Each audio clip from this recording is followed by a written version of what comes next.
언젠간 이 눈물이 멈추길 언젠간 이 어둠이 걷지. Assalamualaikum warahmatullahi wabarakatuh.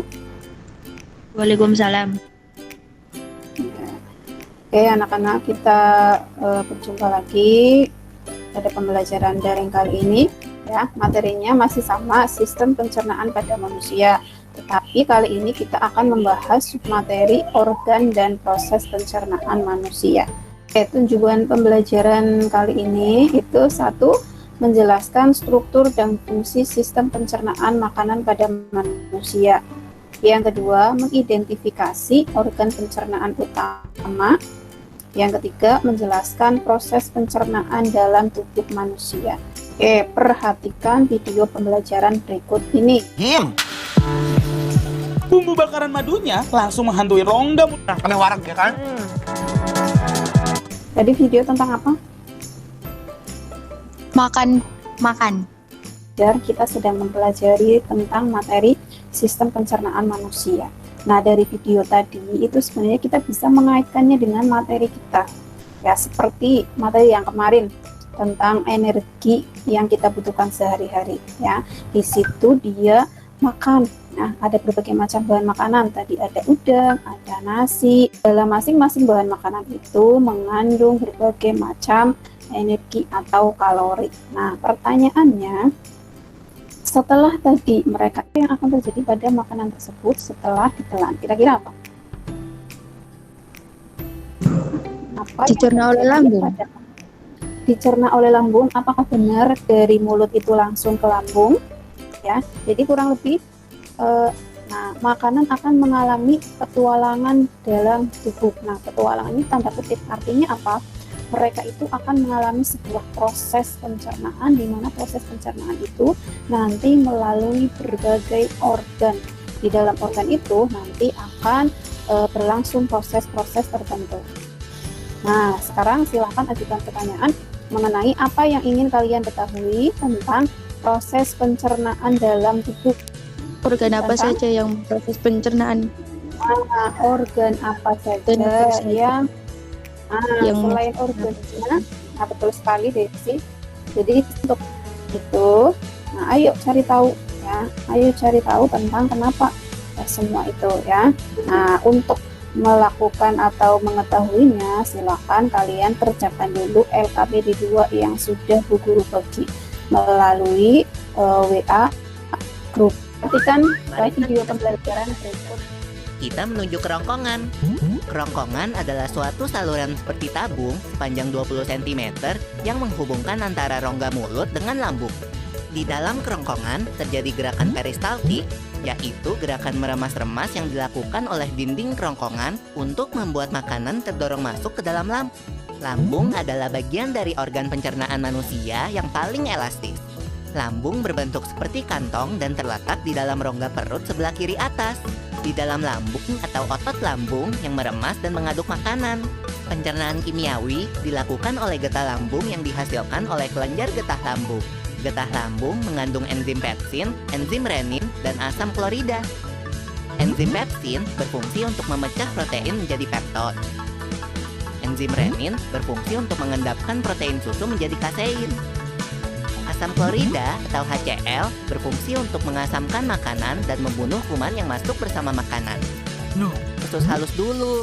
Usus halus merupakan usus terpanjang dalam saluran pencernaan karena panjangnya mencapai 6 hingga 7 meter. Di dalam usus halus terdapat cairan khusus yang membantu penyempurnaan pencernaan makanan. Oh iya, usus halus terdiri dari 3 bagian, yaitu usus 12 jari, usus kosong, dan usus penyerapan. Apa aja ya fungsinya? Usus 12 jari atau disebut juga duodenum memiliki panjang kira-kira 25 cm. Usus 12 jari mencerna makanan dengan bantuan getah pankreas dan getah empedu. Getah pankreas dihasilkan oleh kelenjar pankreas. Getah pankreas mengandung enzim-enzim berikut. Enzim amilase berfungsi mengubah zat tepung atau amilum menjadi zat gula atau glukosa. Enzim tripsin berfungsi mengubah pepton menjadi asam amino. Enzim lipase berfungsi mengubah lemak menjadi asam lemak dan gliserol. Kalau getah empedu dihasilkan oleh hati dan disimpan dalam kantong empedu. Getah empedu berfungsi untuk mencerna lemak.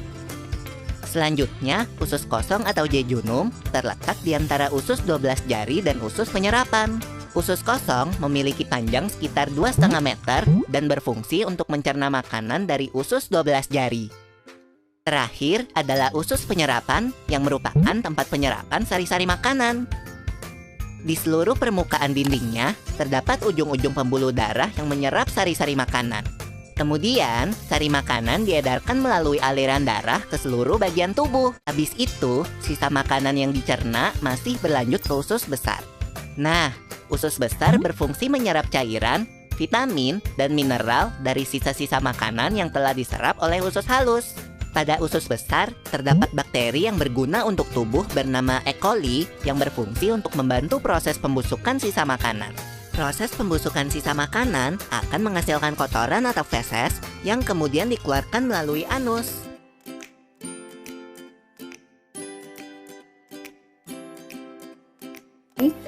Silakan, ada yang mau membacakan atau mempresentasikan hasil LKPD-nya? Silakan. Ya, Ibu Guru bimbing ya. Untuk organ yang pertama apa? Mulut ya.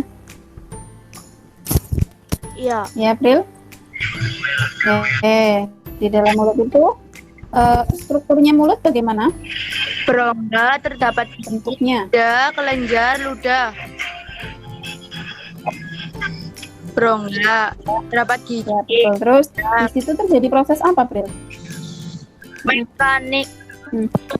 Prosesnya di situ terjadi proses apa? Oke, mekanik. Ya. Dan kimiawi. Oke, mekanik dan Kimiawi. betul sekali, Desi. Oke, kemudian setelah dari mulut, organ yang kedua apa ya? Gigi. Organ yang kedua apa ya? Kerongkongan.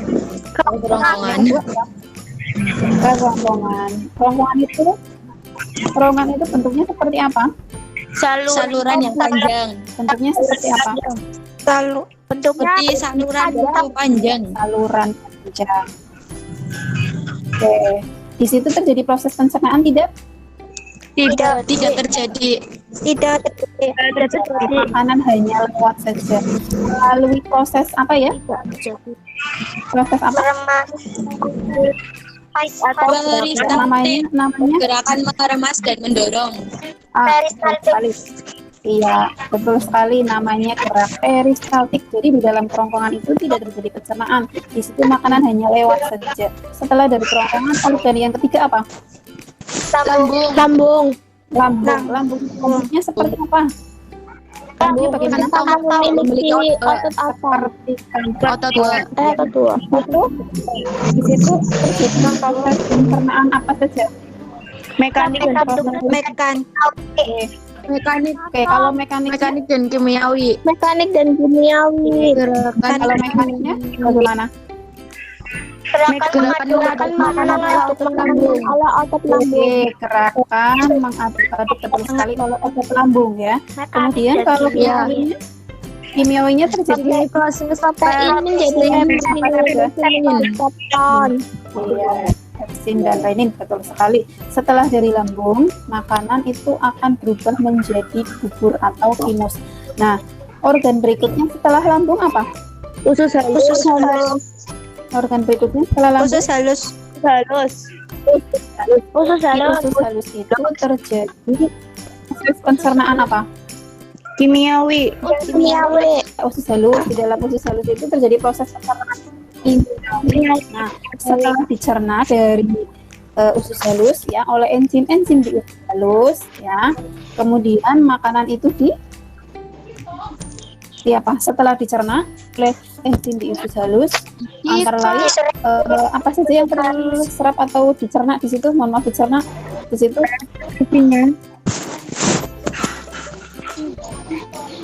Ya, di situ zat yang dicerna itu kan karbohidrat. Karbohidratnya dicerna menjadi Nutrisi. amilum atau karbohidrat. Amilum itu oleh menjadi amilum. Kalau amilum menjadi apa? Maltosa. Maltosa menjadi apa? Kagak tahu. Maltosanya dirubah atau dicerna jadi apa? Nutrisi. Glukosa. Maltosanya dirubah jadi apa? Glukosa. Nutrisinya berupa apa? Kosa. Namanya glukosa. Nah, betul sekali.